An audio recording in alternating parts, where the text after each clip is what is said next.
നമുക്കറിയാം, ഇന്ന് ശ്രീനാരായണ ധർമ്മസംഘം ട്രസ്റ്റിനെ സംബന്ധിച്ചിടത്തോളം ഭഗവാൻ നമുക്ക് ഉപദേശിച്ചു നൽകിയ ആധ്യാത്മികവും ഭൗതികവുമായ മേഖലകളിലെ വളരെ ഊന്നൽ നൽകിക്കൊണ്ടുള്ള പ്രവർത്തനങ്ങളുമായി മുന്നോട്ട് പോയിക്കൊണ്ടിരിക്കുന്ന ഒരു കാലഘട്ടമാണ്.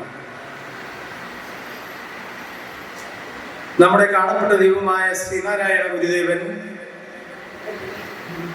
സശരീരനായിരിക്കുമ്പോൾ തന്നെ രൂപം കൊടുത്ത രണ്ട് സംഘടനകളാണ് ഇവിടെയുള്ളത്.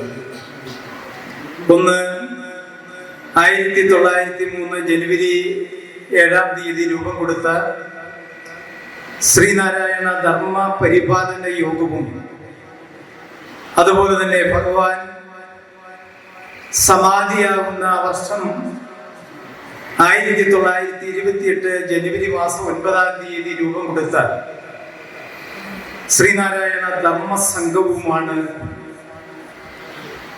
ഇവിടെ പ്രവർത്തിച്ചു വരുന്നത്. ശ്രീനാരായണ ധർമ്മ പരിപാലന യോഗം ഭഗവാന്റെ ധർമ്മങ്ങളെ പരിപാലിച്ചുകൊണ്ട് പരിപോഷിച്ചുകൊണ്ട് മുന്നോട്ട് പോകുക, ഭൗതികമായ അടിത്തറ ഉണ്ടാക്കിയെടുക്കുക എന്ന വലിയ ഒരു ദൗത്യമാണ് ശ്രീനാരായണ ധർമ്മ പരിപാലന യോഗത്തെ സംബന്ധിച്ചിടത്തോളം ഉള്ളത്. അതുപോലെ തന്നെ ശ്രീനാരായണ ധർമ്മം സംഘത്തെ സംബന്ധിച്ചിടത്തോളം ഭഗവാൻ നമുക്ക് നൽകിയ ദർശനവും സന്ദേശവും എല്ലാ ഹൃദയങ്ങളിലും എല്ലാ ഭവനങ്ങളിലും എത്തിച്ചുകൊണ്ട് ഒരു വലിയ മുന്നേറ്റം ഉണ്ടാക്കുക എന്നുള്ള വലിയ ദൗത്യമാണ് ശ്രീനാരായണ ധർമ്മസംഘം ഏറ്റെടുത്തിട്ടുള്ളത്. പ്രിയമുള്ളവരെ, ഇന്ന് ആലപ്പുഴ ജില്ലയെ സംബന്ധിച്ചിടത്തോളം 9 മണ്ഡലങ്ങൾ ഉള്ളതിൽ 3 മേഖലകളായി തിരിച്ചുകൊണ്ട് മണ്ഡലങ്ങളെ കോർത്തിണക്കിക്കൊണ്ട് സംയുക്തമായി നടത്തുന്ന പരിഷത്താണ് ഇവിടെ നടന്നുകൊണ്ടിരിക്കുന്നത്. ചേർത്തല, അരൂർ മണ്ഡലങ്ങളിലായി ചേർത്തലയിൽ 7-ഉം അരൂര് 9 യൂണിറ്റുകളുമാണ് നമുക്കുള്ളത്. ഇന്ന് ഈ യൂണിറ്റുകളെ ആ യൂണിറ്റിന്റെ ഭാരവാഹികളായിരിക്കുന്നവർ മാത്രം പങ്കെടുത്താൽ എത്ര പേര് ഇവിടെ ഉണ്ടാവണം എന്ന് നിങ്ങൾ കണക്ക് കൂട്ടിയെടുത്താൽ മതി. ഇന്നിപ്പോൾ ഇവിടെ ഇരിക്കുന്ന ഭൂരിഭാഗം ആളുകളും സാധാരണ ഉച്ചഭക്ഷണത്തിന് ശേഷമാണ് ഉറങ്ങുക. ഇപ്പോൾ എല്ലാവരും തന്നെ പകുതി മയക്കത്തിലാണ്. എന്തായിരുന്നാലും നമുക്കറിയാം, ശ്രീനാരായണ ധർമ്മ പരിപാലന യോഗം ഇവിടെ സ്ഥാപിക്കുമ്പോൾ അതിന് പോഷക സംഘടനകൾ ഉണ്ടായിരുന്നില്ല. പിന്നീടാണ് പോഷക വിഭാഗങ്ങൾ SNDP വനിതാ സംഘവും SNDP യൂത്ത് മൂവ്മെന്റും ഒക്കെ ഉണ്ടായത്. എന്നതുപോലെ തന്നെയാണ് ഭഗവാൻ ആശ്രമം എന്ന കൃതിയിൽ രേഖപ്പെടുത്തിയിട്ടുണ്ട്. ആ രേഖപ്പെടുത്തിയതിന്റെ അടിസ്ഥാനത്തിൽ തന്നെയാണ് ശ്രീനാരായണ ധർമ്മസംഘ ട്രസ്റ്റ് ബോർഡ് കൂടിക്കൊണ്ട് ഇവിടെ ഗുരുധർമ്മ പ്രചരണ സഭയ്ക്കും രൂപം കൊടുത്തത്. 1981 മെയ് മാസം 24-ാം തീയതി ആണ് ഗുരുധർമ്മ പ്രചരണ സഭയ്ക്ക് രൂപം കൊടുക്കുന്നത്. ഭഗവാൻ ആശ്രമം എന്ന കൃതിയിൽ സൂചിപ്പിച്ചിട്ടുള്ളതിനെ അടിസ്ഥാനമാക്കിക്കൊണ്ട് ദേശാന്തരങ്ങളിൽ പുരുഷന്മാർക്കും സ്ത്രീകൾക്കും പ്രത്യേകം വിദ്യാഭ്യാസ സ്ഥാപനങ്ങളും ആശ്രമങ്ങളും ഉണ്ടാവണം എന്ന അർത്ഥശങ്കയ്ക്കിടയില്ലാതെ രേഖപ്പെടുത്തിയിട്ടുണ്ട്. എന്നാൽ ഇന്ന് നമ്മുടെ ഗുരുധർമ്മ പ്രചരണ സഭയുടെ പ്രവർത്തനങ്ങൾക്ക് നിങ്ങൾക്കറിയാം, ഈ ജില്ലയിലും തടസ്സങ്ങൾ ഉണ്ടാകുന്നുണ്ട്. മറ്റാരിൽ നിന്നുമല്ല, അത് നമ്മുടെ സഹോദര സംഘടനയിൽ നിന്നാണ് എന്ന് നിങ്ങൾ മനസ്സിലാക്കണം. പ്രിയമുള്ളവരെ, ഞാൻ 20 വർഷം അടിമാലി SNDP യൂണിയന്റെ സെക്രട്ടറിയായി. 3 ടൈം SNDP യോഗത്തിന്റെ ഡയറക്ടർ ബോർഡിലുണ്ടായിരുന്നു.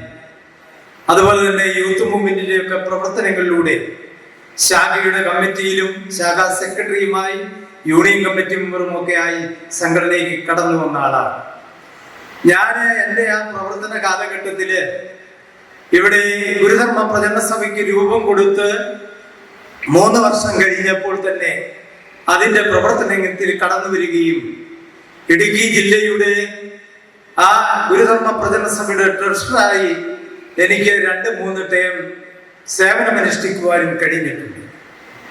അപ്പോൾ ഭഗവാൻ രൂപം കൊടുത്ത ഈ സംഘടനയെല്ലാം ഒന്നാണ് എന്ന് കണ്ടുകൊണ്ട് അതിന് ആരാണ് മൂത്തത് ആരാണ് ചെറുതെന്ന് ചിന്തിക്കാതെ പ്രവർത്തിച്ചു പോയ ഒരു കാലഘട്ടം ഉണ്ടായിരുന്നു.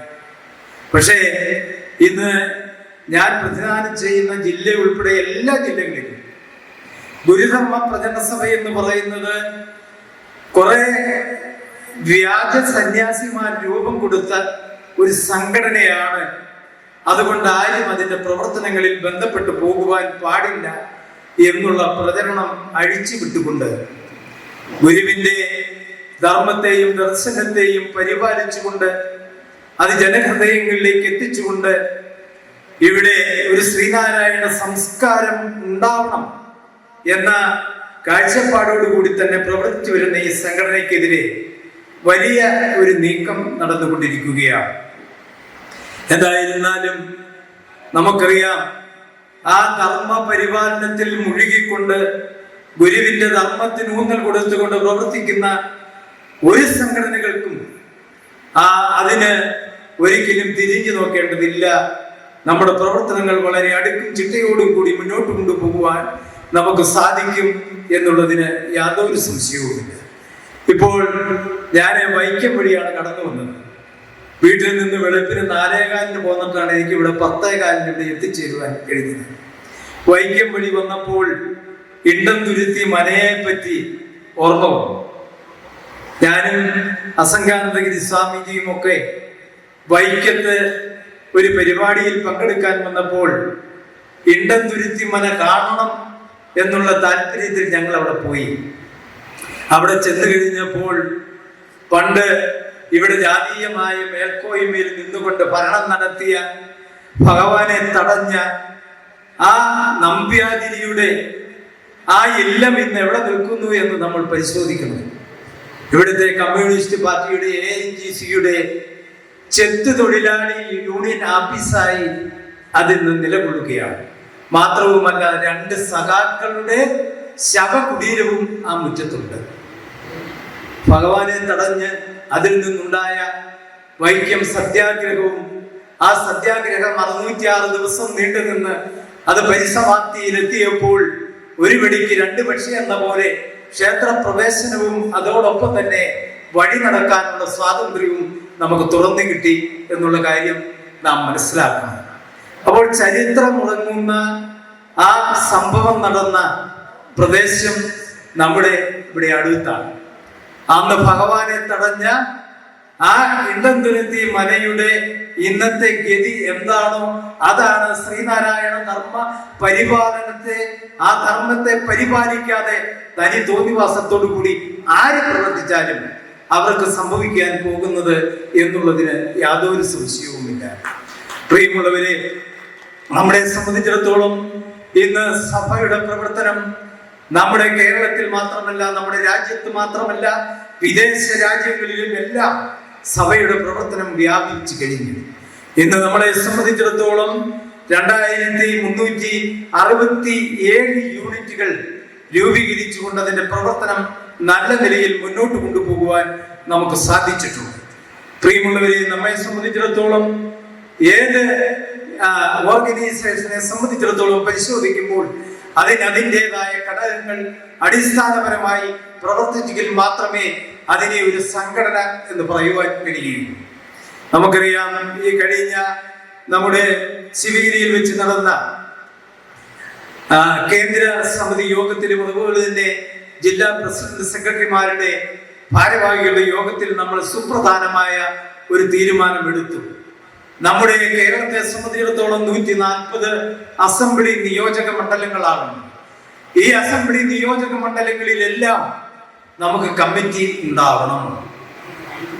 അതെന്താണ് നമ്മൾ അങ്ങനെ തീരുമാനമെടുക്കുവാൻ കാര്യം? ആ തീരുമാനത്തിന്റെ അടിസ്ഥാനത്തിൽ ഇന്ന് നമുക്ക് വിരലിലെണ്ണാവുന്ന 10-ൽ താഴെ ജില്ലകളെ സംബന്ധിച്ചിടത്തോളം മണ്ഡലം കമ്മിറ്റി രൂപീകരിച്ച് അതിന്റെ പ്രവർത്തനങ്ങൾ നല്ല നിലയിൽ മുന്നോട്ട് പോകുന്നുണ്ട്. നമ്മുടെ ആലപ്പുഴ ജില്ലയെ സംബന്ധിച്ചിടത്തോളം 9 മണ്ഡലങ്ങളാണ് നമുക്കിവിടെ ഉള്ളത്. അതുപോലെ തന്നെ കൊല്ലം 11 മണ്ഡലങ്ങളുണ്ട്, ഇടുക്കി 5 മണ്ഡലങ്ങളുണ്ട്, വയനാട് 5 മണ്ഡലങ്ങളുണ്ട്. ഏറ്റവും കൂടുതൽ മണ്ഡലമുള്ളത് എവിടെയാണെന്ന് നിങ്ങൾക്കറിയാം, മലപ്പുറം ജില്ലയിലാണ്. അപ്പോ ഈ മണ്ഡലം കമ്മിറ്റികൾ രൂപീകരിക്കണമെന്ന് നമ്മൾ വ്യക്തമായ ഒരു കാഴ്ചപ്പാടിന്റെ അടിസ്ഥാനത്തിൽ തന്നെയാണ് തീരുമാനമെടുത്തത്. ഇവിടുത്തെ ഏത് രാഷ്ട്രീയ പ്രസ്ഥാനത്തെ സംബന്ധിച്ചിടത്തോളം ഈ സംഘടന എന്താണെന്ന് അവർ മനസ്സിലാക്കുവാൻ ഒരവസരം ഉണ്ടാവണം. ഇപ്പൊ നമുക്കറിയാം, ആദ്യം മണ്ഡലം കമ്മിറ്റികൾ രൂപീകരിച്ചുകൊണ്ട് വലിയ ഒരു മുന്നേറ്റം നടത്തിയത് കോട്ടയം ജില്ലയാണ്. ആ കോട്ടയം ജില്ലയിൽ മുഴുവൻ മണ്ഡലം കമ്മിറ്റികളും രൂപീകരിച്ചു കഴിഞ്ഞ് അതിന്റെ വാർത്തയെല്ലാം വന്നു കഴിഞ്ഞപ്പോൾ അവിടെ പ്രതിപക്ഷമെന്നോ ഭരണപക്ഷമെന്നോ കാണാതെ അവര് ഇത് എന്താണെന്ന് അന്വേഷിക്കുവാൻ തയ്യാറാണ്. അതിന്റെ ഭാരവാഹികളുമായി ബന്ധപ്പെട്ടു, അവരെ നേരിട്ട് കാണണമെന്ന് പറഞ്ഞു. അവരുമായി നടത്തിയ എംപിയും MLA-മാരും ഒക്കെയായി നടത്തിയ ചർച്ചയിലൂടെ നിങ്ങൾക്ക് എന്താണ് വേണ്ടതെന്ന് പറഞ്ഞാൽ മതി, അത് സാധിച്ചു തരാൻ ഞങ്ങൾ തയ്യാറാണ് എന്ന് എംപിയും MLA-യും എല്ലാം പറഞ്ഞു. അവർ മുന്നോട്ട് വെച്ച ഒരു ആവശ്യം, MP ഫണ്ടിൽ നിന്ന് ഒരു ആംബുലൻസ് സർവീസ് പാവപ്പെട്ട ആളുകളെ അവർക്ക് സേവനം ചെയ്യുന്നതിന് വേണ്ടിയുള്ള ഒരു ആംബുലൻസ് സർവീസ് നടത്തുവാൻ അതിനു വേണ്ടിയുള്ള ആംബുലൻസ് അനുവദിച്ചു തരണം. അതേപോലെ ഏറ്റു. അതുപോലെ തന്നെ പിന്നെ ഇതുപോലെയുള്ള ഓർഗനൈസേഷനെ സംബന്ധിച്ചിടത്തോളം അവർക്ക് വിവിധ പദ്ധതികൾ നടപ്പാക്കുവാൻ കഴിയുന്ന 10ഓളം കേന്ദ്ര ഫണ്ടിൽ നിന്നുള്ള 10ഓളം കാര്യങ്ങൾ അദ്ദേഹം പറഞ്ഞു കൊടുത്തു. അതിന് ആപ്ലിക്കേഷൻ വെക്കാൻ പറഞ്ഞു. അതൊരു വലിയ മുന്നേറ്റമാണ്. ഇന്നിപ്പോൾ നമ്മുടെ കൊല്ലം ജില്ലയെ സംബന്ധിച്ചിടത്തോളം മുഴുവൻ മണ്ഡലം കമ്മിറ്റികളും രൂപീകരിച്ചുകൊണ്ട് അവിടുത്തെ മാതൃസഭയ്ക്ക് പ്രത്യേക ഊന്നൽ നൽകിക്കൊണ്ട് അവരുടെ നേതൃത്വത്തിൽ കറി പൗഡർ യൂണിറ്റുകൾ ആരംഭിച്ചു കഴിഞ്ഞു. എന്ന് പറഞ്ഞാൽ തൊഴിൽപരമായ രംഗത്തേക്ക് നമ്മൾ കടന്നു വരണം. ചുമ്മാ ഒരു സംഘടന എന്ന് പറഞ്ഞ് നമ്മൾ സംഘടിച്ചിട്ട് കാര്യമില്ല.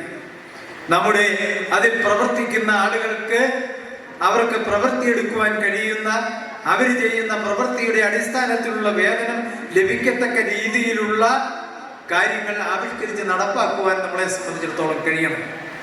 ഇന്ന് നിങ്ങൾക്കറിയാം, നമ്മുടെ ശിവഗിരി മഠത്തില് ശാരദാ മഠത്തിനോട് ചേർന്ന് അതിൻ്റെ താഴ്വാരത്ത് നമ്മളൊരു ശാരദാ കഫേ നടത്തുന്നുണ്ട്. എല്ലാവർക്കും അതറിയാം. ഈ ശാരദാ കഫ, ആ ചെറിയ കട ഇന്ന് നമ്മുടെ പ്രവർത്തനങ്ങളുടെ ജീവനാഡിയായി അതിനുവേണ്ടി ഫണ്ട് കണ്ടെത്താൻ കഴിയുന്ന ഒരു വലിയ ഘടകമായി മാറിക്കഴിഞ്ഞു. നമ്മളെല്ലാ ജില്ലകളിലും പ്രധാന പട്ടണങ്ങളിൽ ശാരദാ കഫേ ആരംഭിച്ചുകൊണ്ട് നമ്മുടെ അമ്മമാർക്ക്, സഹോദരിമാർക്ക്, സഹോദരന്മാർക്കൊക്കെ തൊഴിൽ, അതിലൂടെ ഒരു വരുമാനം ഉണ്ടാക്കുവാൻ കഴിയത്തക്ക രീതിയിലുള്ള കാര്യങ്ങളിലേക്ക് നമുക്ക് കടന്നു വരുവാൻ കഴിയണം. അതാണ് ഞാൻ സൂചിപ്പിച്ചത്. ഏതെങ്കിലും ഒരു സംഘടന എന്ന നിലയിൽ പോയാൽ പോരാ, അടിസ്ഥാനപരമായ പ്രവർത്തനം. ഇന്ന് നമ്മുടെ സംഘടനയെ സംബന്ധിച്ചിടത്തോളം അതിൻ്റെ ഏറ്റവും അടിത്തട്ടിൽ പ്രവർത്തിക്കുന്നത്, ജീവനാഡിയായി പ്രവർത്തിക്കുന്നത് യൂണിറ്റുകളാണ്. അതുപോലെ തന്നെ പഞ്ചായത്ത് കമ്മിറ്റികൾ, അതുപോലെ തന്നെ മണ്ഡലം കമ്മിറ്റികൾ, ജില്ലാ കമ്മിറ്റികൾ, അതുപോലെ തന്നെ കേന്ദ്ര സമിതി, ഇതെല്ലാം അടുക്കും ചിട്ടയോടുകൂടി പ്രവർത്തിക്കുവാൻ കഴിയത്തക്ക രീതിയിലുള്ള ഒരു സംവിധാനം ഉണ്ടാക്കിക്കൊണ്ട് നമുക്ക് മുന്നോട്ട് പോകുവാൻ കഴിയണം. ഇവിടെ ഈ ജില്ലയിൽ വേണ്ടുന്ന എല്ലാ കാര്യങ്ങൾക്കും നേതൃത്വം കൊടുക്കുവാൻ ശക്തരായ നിങ്ങളുടെ ജില്ലയുടെ ഭാരവാഹികൾ ഇവിടെ ഉണ്ട്. അവരുമായി കൂടിയാലോചിച്ച് നമുക്ക് മുന്നോട്ട് പോകേണ്ടതായിട്ടുണ്ട്. അതുപോലെ തന്നെ നമുക്കറിയാം, ഇന്ന് നമ്മളെ സംബന്ധിച്ചിടത്തോളം ഒരു കേഡർ പ്രസ്ഥാനമായി, ഒരു കേഡർ ആത്മീയ സംഘടനയായി നമ്മുടെ ഈ സംഘടനയെ മാറ്റിയെടുക്കുന്നതിന് വേണ്ടി നമ്മൾ ഓരോരുത്തരും പ്രവർത്തിക്കേണ്ടതായിട്ടുണ്ട്. ഇപ്പോൾ ഇവിടെ നമ്മുടെ പ്രസിഡന്റ് സൂചിപ്പിച്ചു, സമ്പത്ത് സംബന്ധിച്ച് നമുക്ക് ഒരു ആശങ്കയും ആ കാര്യത്തിൽ വേണ്ട. ഭഗവാൻ നമ്മളോട് പറഞ്ഞിട്ടുണ്ട്, നമ്മൾ 100 രൂപ മിച്ചം പിടിക്കുമ്പോൾ 10 രൂപ സംഘടനയ്ക്ക് വേണ്ടി കൊടുക്കണം. ആ നിർദ്ദേശം അല്ലെങ്കിൽ ഗുരുവിൻ്റെ ആ ഉപദേശം ശിരസ വഹിച്ചുകൊണ്ട് നമുക്കിവിടെ ഫണ്ട് ഇവിടുത്തെ പ്രവർത്തനങ്ങൾക്ക് കണ്ടെത്തുവാൻ കഴിയും. അതുപോലെ തന്നെ നമ്മൾ സംഘടന എന്ന് പറയുമ്പോൾ ജീവകാരുണ്യ പ്രവർത്തനങ്ങൾ നാം ഏറ്റെടുക്കണം. ഇന്നിപ്പോൾ നമുക്കറിയാം, വീടില്ലാതെ ബുദ്ധിമുട്ടുന്ന ഒട്ടേറെ ആളുകൾ നമ്മുടെ ഓരോ ഘടകങ്ങളുടെയും കീഴിലുണ്ട്. അവർക്ക് നാമമാത്രമായെങ്കിലും വീട് വെച്ച് കൊടുക്കുവാൻ നമുക്ക് കഴിയണം. അതിനുള്ള ആ പദ്ധതികൾ നമ്മൾ ഏറ്റെടുക്കണം. അതുപോലെ തന്നെ ചികിത്സാ സഹായത്തിന് ഇതിനുള്ള ഫണ്ട് എവിടെ നിന്ന് കണ്ടെത്തും എന്നൊന്നും നിങ്ങൾ ആലോചിച്ച് ബുദ്ധിമുട്ടേണ്ട കാര്യമില്ല. ഇപ്പോൾ നമ്മുടെ ഗുരുധർമ്മ പ്രചരണ സഭയെ സംബന്ധിച്ചിടത്തോളം അതിനുവേണ്ടിയുള്ള ഒരു പദ്ധതി ആവിഷ്കരിച്ച് അത് നടപ്പാക്കുവാൻ തീരുമാനിച്ചിട്ടുണ്ട്. നമ്മുടെ ഗുരുധർമ്മ പ്രചരണ സഭയുടെ മുൻ കേന്ദ്ര സമിതി കൂടിയാലോചിച്ച് മഠത്തിൽ നിന്ന് അനുമതി വാങ്ങിയ ഗുരുദക്ഷിണ എന്ന സ്കീം നിങ്ങൾ പലരും അതിൽ അംഗമായി കാണും എന്ന് ഞാൻ കരുതുകയാണ്. ഭഗവാന് ഒരു ദിവസം 1 രൂപ കാണിക്കയായി കൊടുക്കുന്ന ഒരു പദ്ധതിയാണ്. ഒരു മാസം 30 രൂപ, ഒരു വർഷം 365 രൂപ ഭഗവാന് കാണിക്കയായി നമ്മൾ കൊടുക്കുക. അതിൻ്റെ ഒരു വിഹിതം കണ്ടെത്തിക്കൊണ്ട് തീർച്ചയായും നമ്മുടെ ഈ 14 ജില്ലകളിൽ നിന്ന്, നമ്മുടെ രാജ്യത്തിൻ്റെ പുറത്ത് വേണ്ട, നമുക്ക് ഇവിടെ നിന്ന് ഒരു 1 ലക്ഷം പേരെ ചേർക്കുവാൻ കഴിഞ്ഞാൽ എത്ര കോടി രൂപ പ്രതിമാസം നമുക്കിവിടെ വരും എന്ന് നിങ്ങൾ കാൽക്കുലേറ്റ് ചെയ്യുക. അപ്പൊ നമുക്ക് ഒട്ടേറെ കാര്യങ്ങൾ ചെയ്യുവാൻ കഴിയും. ചെറിയ ചെറിയ തുകകൾ സമാഹരിച്ചുകൊണ്ട് ചെറുതുള്ളി പെരുവെള്ളം എന്ന ആ രീതിയിൽ നമുക്കിവിടെ ഒട്ടേറെ സാമൂഹിക പ്രവർത്തനങ്ങളിലേക്ക്, ജീവകാരുണ്യ പ്രവർത്തനങ്ങളിലേക്ക് കടന്നു വരുവാൻ ഉള്ള അവസരമുണ്ട്. അതുകൊണ്ട് ആ പദ്ധതി നടപ്പാക്കുവാൻ തീരുമാനിച്ചിട്ടുണ്ട്. അതിൻ്റെ കുറേ നടപടിക്രമങ്ങൾ മുന്നോട്ട് പോയിട്ടുണ്ട്. നമ്മുടെ ഈ വരുന്ന 64ാമത് ഗുരുധർമ്മ പ്രചരണ സഭയുടെ വാർഷിക പൊതുയോഗത്തിൽ അന്തിമ തീരുമാനമെടുത്ത് അത് മുന്നോട്ട് കൊണ്ടുപോകുന്നതിനുള്ള പദ്ധതികൾ കേന്ദ്ര സമിതി തയ്യാറാക്കിയിട്ടുണ്ട്. അപ്പൊ നമുക്കറിയാം, ഗുരുധർമ്മ പ്രചരണ സഭയുടെ വാർഷികം നടക്കുക എന്ന് പറഞ്ഞാൽ നമ്മുടെ വിദ്യാദേവതയായ ഭഗവാൻ തൃക്കൈകളാൽ പ്രതിഷ്ഠ നടത്തിയ ശാരദാ പ്രതിഷ്ഠ വാർഷികത്തോട് അനുബന്ധിച്ചാണ് നമ്മുടെ വാർഷികം നടക്കുന്നത്. അപ്പോൾ ഈ 114 1912 ഭഗവാൻ തന്റെ തൃക്കൈകളാൽ ശാരദാ ദേവിയെ ശിവഗിരിയിൽ പ്രതിഷ്ഠിച്ചത്. അതിൻ്റെ 114ാമത് വാർഷികമാണ് നമ്മൾ 29, 30, മെയ് 1, 2 തീയതികളിലായി ഇവിടെ നടത്തുവാൻ ആഘോഷിക്കുവാൻ തീരുമാനിച്ചിട്ടുള്ളത്. അപ്പോൾ ആ 3 ദിവസം നടക്കുന്ന വാർഷിക ആഘോഷ പരിപാടികളിൽ മുഴുവൻ ആളുകളും പങ്കെടുക്കണം, മുഴുവൻ ഭക്തജനങ്ങളും പങ്കെടുക്കണം. കാരണം ഇത്തവണ നമ്മൾ ആസൂത്രണം ചെയ്തിരിക്കുന്നത്, നമുക്കറിയാം, 100-500 ആൾ വന്നാൽ പോരാ. ശിവഗിരി തീർത്ഥാടന ഓഡിറ്റോറിയം നിങ്ങൾക്കെല്ലാം അറിയാം, 10,000 വന്നെങ്കിലും നടങ്ങിയുള്ളൂ. ആ ഓഡിറ്റോറിയത്തിൽ വെച്ചാണ് 114ാമത് വാർഷിക ആഘോഷം നമ്മൾ നടത്തുവാൻ തീരുമാനിച്ചിട്ടുള്ളത്. അപ്പോൾ സഭയുടെ ബന്ധുക്കളായിരിക്കുന്ന, കമ്മിറ്റി അംഗങ്ങളായിരിക്കുന്ന, ഭാരവാഹികളായിരിക്കുന്ന മുഴുവൻ ആളുകളും, പുറത്തു നിന്നുള്ള ആളുകളും കൂടി പങ്കെടുത്താൽ മാത്രമേ നമുക്ക് ആ ഹോൾ നിറയുകയുള്ളൂ എന്നുള്ള കാര്യം നിങ്ങൾ മനസ്സിലാക്കണം. അതുപോലെ തന്നെ മെയ് 2-ാം തീയതി നടക്കുന്ന വാർഷിക പൊതുയോഗത്തിൽ സഭയുടെ പ്രവർത്തകർ മാത്രമേ അതിനകത്ത് പങ്കെടുക്കാൻ പാടുള്ളൂ. അത് നമ്മുടെ ഭരണഘടന അനുശാസിക്കുന്ന കാര്യമാണ്. ഒരു യൂണിറ്റിൽ നിന്ന് ഒരാള് മണ്ഡല കമ്മിറ്റിയിൽ നിന്ന്, മണ്ഡല കമ്മിറ്റിയിലെ മുഴുവൻ ഭാരവാഹികള്, പഞ്ചായത്ത് കമ്മിറ്റികളിൽ നിന്ന് അതിൻ്റെ ഭാരവാഹികള്, അതുപോലെ തന്നെ ജില്ലാ കമ്മിറ്റിയിൽ നിന്ന് മുഴുവൻ ഭാരവാഹികള്, അങ്ങനെ ഒരു വലിയ നിറഞ്ഞ സദസ്സാണ് നാം അവിടെ ഉദ്ദേശിക്കുന്നത്. നമ്മുടെ വരവ് ചെലവ് കണക്കുകൾ മഠത്തിൽ നിന്ന് ഓഡിറ്റിങ്ങിന് വിധേയമാക്കിക്കൊണ്ട് അത് ആ സമ്മേളനത്തിൽ വാർഷിക യോഗത്തിൽ അവതരിപ്പിച്ച് പാസ്സാക്കി നമുക്ക് മുന്നോട്ട് പോകേണ്ടതായിട്ടുണ്ട്. അതുപോലെ തന്നെ അടുത്ത ഒരു വർഷത്തേക്കുള്ള കർമ്മ പദ്ധതികൾ തയ്യാറാക്കിക്കൊണ്ട് അതിന് വേണ്ടുന്ന ബഡ്ജറ്റ് നമുക്ക് പാസ്സാക്കി എടുക്കേണ്ടതായിട്ടുണ്ട്. എല്ലാ ജില്ലകളിൽ നിന്നും ലഭിക്കുന്ന വാർഷിക റിപ്പോർട്ട്, വരവ് ചെലവ് കണക്കുകൾ, പ്രവർത്തന റിപ്പോർട്ടെല്ലാം അതിൻ്റെ സംക്ഷിപ്ത രൂപം തയ്യാറാക്കിക്കൊണ്ട് വിപുലമായ ഒരു നമ്മുടെ പ്രവർത്തനം എങ്ങനെ പോകുന്നു എന്ന് മുഴുവൻ പ്രവർത്തകർക്കും മനസ്സിലാകത്തക്ക രീതിയിലുള്ള ആ വാർഷിക റിപ്പോർട്ടും നമുക്ക് അവിടെ അവതരിപ്പിച്ച് പാസ്സാക്കി മുന്നോട്ട് പോകേണ്ടതായിട്ടുണ്ട്. അപ്പോൾ ഈ കാര്യങ്ങളിലെല്ലാം നിങ്ങളുടെ എല്ലാവരുടെയും സജീവമായ പങ്കാളിത്തം ഉണ്ടാവും. ഇപ്പൊ നമുക്കറിയാം, വർക്കലയിൽ നിന്ന് തന്നെ നമ്മൾ ഒരു 1000 പേരെയാണ് പ്രതീക്ഷിക്കുന്നത്. ഈ വർക്കലക്കാരെന്ന് പറയുന്നത് അവര് പൊതുവെ ഭഗവാന്റെ ആ പുണ്യഭൂമിയുടെ അടുത്ത് താമസിക്കുന്നവരാണെങ്കിലും പല പരിപാടികളിലും അവരെ കാണാറില്ല. അപ്പൊ അതുകൊണ്ട് നമ്മുടെ സ്വാമി ഉൾപ്പെടെയുള്ളവർ ഭവന സന്ദർശനം നടത്തി തന്നെ ഭഗവാന്റെ സന്ദേശവും ദർശനവും ആ വീടുകളിൽ എത്തിച്ച് ചെറിയ ചെറിയ സത്സംഗങ്ങൾ വിളിച്ചു കൂട്ടിക്കൊണ്ട് കമ്മിറ്റികൾ രൂപീകരിച്ചുകൊണ്ട് വലിയ ഒരു ജനപങ്കാളിത്തം ഉണ്ടാകുന്നതിന് വേണ്ടിയുള്ള പരിപാടികളുമായി മുന്നോട്ട് പോയിക്കൊണ്ടിരിക്കുകയാണ്. പ്രിയമുള്ളവരെ, ഈ സമയം ഞാൻ കൂടുതൽ കാര്യങ്ങളിലേക്ക് കടക്കുന്നില്ല.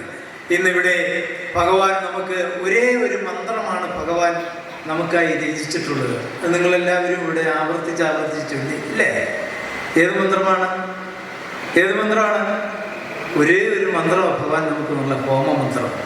ആ ഹോമമന്ത്രത്തോടു കൂടിയുള്ള ശാന്തി ഹവനം, അതുപോലെ തന്നെ ധ്യാനം ഉൾപ്പെടെയുള്ള കാര്യങ്ങൾ നടത്തി ഭക്തി സാന്ദ്രമായ നമ്മുടെ മനസ്സിലേക്ക് ഭക്തി നിറച്ചുകൊണ്ട് നമുക്ക് ഇന്ന് ഈ സത്സംഗം, ഈ ധർമ്മമീമാംസ പരിഷത്ത് വളരെ ധന്യമാക്കുവാൻ കഴിഞ്ഞിട്ടുണ്ട്. പ്രിയമുള്ളവരെ, എല്ലാ മാസവും 2ാം ശനിയാഴ്ചയും ഞായറാഴ്ചയും ശിരീരി മഠത്തില് സത്സംഗം നമ്മൾ സംഘടിപ്പിച്ചിട്ടുണ്ട്. ഭഗവാൻ നമുക്ക് ഉപദേശിച്ച് നൽകിയ ആ ഹോമ മന്ത്രം ഉൾപ്പെടെയുള്ളത് അവിടെ ഇന്നിവിടെ നടന്നതുപോലെ ഹോമകുണ്ഡം തയ്യാറാക്കി എല്ലാവരെയും ചുറ്റുമിരുത്തി ഹോമം നടത്തി നമ്മുടെ ദൈനംദിന ജീവിതത്തിൽ രാവിലെ ഹോമത്തോടു കൂടി ആരംഭിക്കത്തക്ക രീതിയിലുള്ള ആ ഒരു പ്രവർത്തന ശൈലി, ഒരു ആധ്യാത്മിക രീതിയിലേക്ക് നമുക്ക് കൊണ്ടുവരുവാൻ കഴിയുന്ന മുഴുവൻ കാര്യങ്ങളും അവിടെ എല്ലാ മാസവും പകർന്ന് നൽകിക്കൊണ്ടിരിക്കുകയാണ്. ഇതിലെല്ലാം പങ്കെടുത്തുകൊണ്ട് നമുക്ക് വേണ്ടി എല്ലാം തന്ന ഇന്ന് നമ്മൾ എത്ര ഭാഗ്യവാന്മാരാണ്. മുൻകാലങ്ങൾ നമ്മൾ പരിശോധിക്കുമ്പോൾ ഇവിടെ വസ്ത്രം ധരിക്കുവാൻ, ആഭരണങ്ങൾ അണിയുവാൻ, വഴിയെ നടക്കുവാൻ, നമുക്ക് വിദ്യാഭ്യാസം ചെയ്യുവാൻ ഒന്നും സ്വാതന്ത്ര്യം ഉണ്ടായിരുന്നില്ല. അതിനെതിരെയെല്ലാം നിശബ്ദമായ പോരാട്ടം നടത്തിക്കൊണ്ട് നമുക്ക് ഇന്നീ കാണുന്ന സർവ സ്വാതന്ത്ര്യം ഉണ്ടാക്കി തന്ന ഭഗവാൻ ശ്രീനാരായണ ഗുരുദേവന് നമുക്ക് അർപ്പിക്കുവാൻ കഴിയുന്നത് നമ്മുടെ പ്രവർത്തനങ്ങളാണ്. ആ പ്രവർത്തനങ്ങൾ ഏറ്റെടുത്തുകൊണ്ട് അത് ആ പാദങ്ങളിൽ അർപ്പിച്ചുകൊണ്ട് പുണ്യം നേടുവാൻ, അനുഗ്രഹം നേടുവാൻ ഒരു പുതിയ സാമൂഹിക സൃഷ്ടി ശ്രീനാരായണ ഗുരുദേവൻ ഉപദേശിച്ച് നൽകിയ ആ സാമൂഹിക സൃഷ്ടിയിലേക്ക് നമുക്ക് കടന്നു വരുവാൻ കഴിയണം. ഗുരുദേവൻ ജാതി ചോദിക്കരുത്, പറയരുത്, വിചാരിക്കരുത്, മദ്യം ഉണ്ടാക്കരുത്, കൊടുക്കരുത്, കുടിക്കരുത്, അരുത് അരുത് അരുത് എന്ന് ആവർത്തിച്ച് പറഞ്ഞ ആ കാര്യങ്ങൾക്കെല്ലാം ഊന്നൽ കൊടുത്തുകൊണ്ട് പ്രവർത്തിക്കുന്ന പല ആളുകളും നമുക്കുണ്ട്. അങ്ങനെയുള്ളവര് ഈ നമ്മുടെ ഗുരുധർമ്മ പ്രചരണ സഭയിൽ വേണ്ട.